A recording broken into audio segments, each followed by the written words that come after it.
Okay, so topic is going to be on rates of weight loss and your expectations. There's some strange wind going on. I think there's a storm outside, so hopefully it doesn't interfere too much with my talking.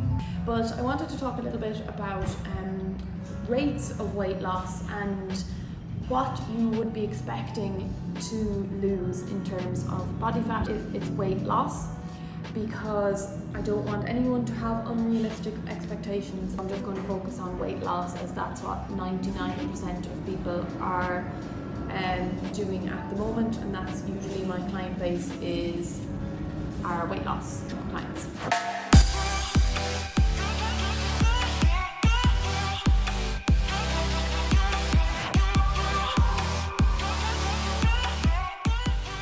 So with rates of weight loss, there's a couple of different things to consider.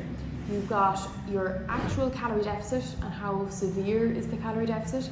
And this is kind of one of the reasons that I have a flexible dieting approach and why I have a lot of long-term clients. And I get really frustrated with people that have been given 1200 calorie diets or even 1500 calorie diets. Because of course you're going to lose weight if you're eating 1200 calories a day, but that's not sustainable.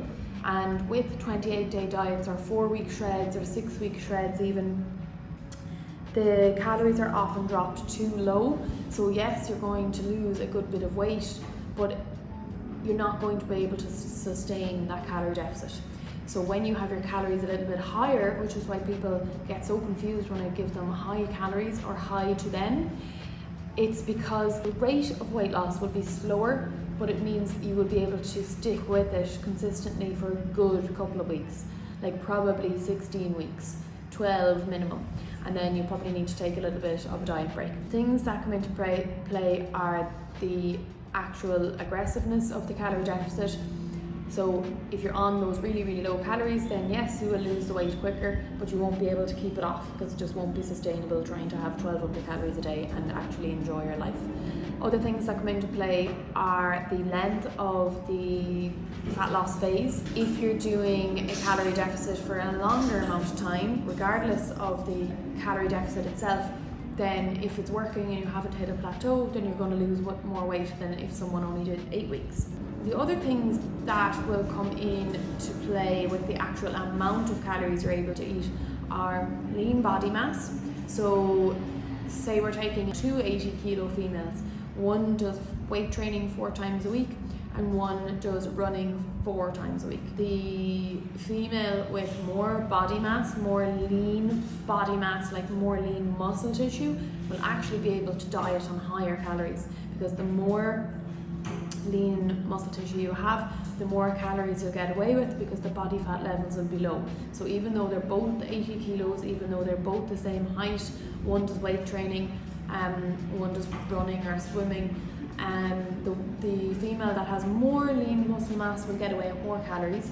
Then you need to look at things like your physical activity, or the number of workouts, or manual labor if you're in a manual labor sort of job. So if you're burning more energy than someone that's at a desk job all day, then that person is going to lose more weight than the other person who's sitting down all day. The type of exercise you're doing, because like I said, if you're doing more weightlifting, then you're going to be able to build more muscle or drop more body fat, and therefore you'll be able to have more calories. And usually with a higher calorie deficit, the rate of weight loss is slower, but the weight will still come off over time. It's just you will be able to enjoy more food, have that higher calorie threshold for weekends or whatever you want to have those calories for. So usually if you're in the calorie deficit that I put my clients on, if you're watching this now, if you're doing a challenge or you're a current client,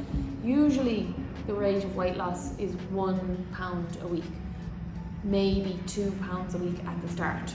But it's 1 to 2 pounds a week, or that would be in centimeters, probably 2 centimeters off one area, and that would be consistent over a couple of weeks. I just want to kind of adjust people's expectations that they're not going to lose a stone in a month if you're on a enjoyable, maintainable calorie deficit. You should never really set a weight loss goal in numbers anyway, because then you're going to be focusing on the scales, and if you are focusing on the scales, then you're only focusing on a number and probably an aesthetic goal rather than focusing on a health goal. So you probably heard me talk before about process goals versus outcome goals. So if you're saying, oh, I want to lose a stone in a month, that is a outcome goal.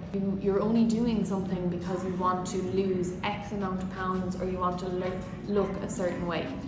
Whereas with process goals or health focused goals, you're focusing on improving the quality of your diet, you're focusing on improving your sleep and stress levels, and you're focusing on more awareness of yourself while also losing the weight. So the weight will come off anyway, but you're not focusing on a certain look or a certain number, you're focusing on the journey to getting there. So 1 pound a week is really a realistic rate of weight loss for probably 12 to 16 weeks. Maybe you might drop a little bit more at the start, and I will be doing a video on plateaus that you'll see soon, which is what happens when people don't have a drop in measurements or body fat levels for a week or two, and what you do in that scenario. Just to emphasize again, you should really be focusing on measurements and photos, because if you're focusing on the scales only, you might miss that you've actually had really good sleep that week. You might miss that you look leaner in the mirror. There's numerous different things that you really need to be focusing on if you are really making an effort with your process goals and building that level of awareness, and not just focusing on, I want to be a stone lighter in a month or in 2 months time, because that will come anyway. We will also build better habits and better consistency, and focusing on protein with each meal, focusing on if you're even hungry at all, focusing on appetite, like are you too stuffed? So these are things that you will learn about in some of the other videos, but I just wanted to maybe just give a little bit of insight and education on rates of weight loss. And of course, if you are on a 1200 calorie diet, you will lose more than 1 pound a week, but it's very likely that you'll put all of that back on, plus more, if you try to do a 1200 calorie diet for a month, because you'll be absolutely starving and you will lose the weight, but it's going to be very hard to keep it off. So I hope that gives you a little bit of reassurance, and you know, it's better to have more calories for a longer period of time and lose less weight per week, but the overall goal will be more realistic for you, because you'll have learned a lot about yourself, a lot about how to eat flexibly, a lot about how to save up calories for the weekend, what happens if you go over, what happens if you go under, how to focus on progressive overload, whether that's in the gym or at home. Those are really, really important things that you want to be learning about on your journey, and not just focusing on the weight loss number itself. So that's it, and I'll talk to you soon.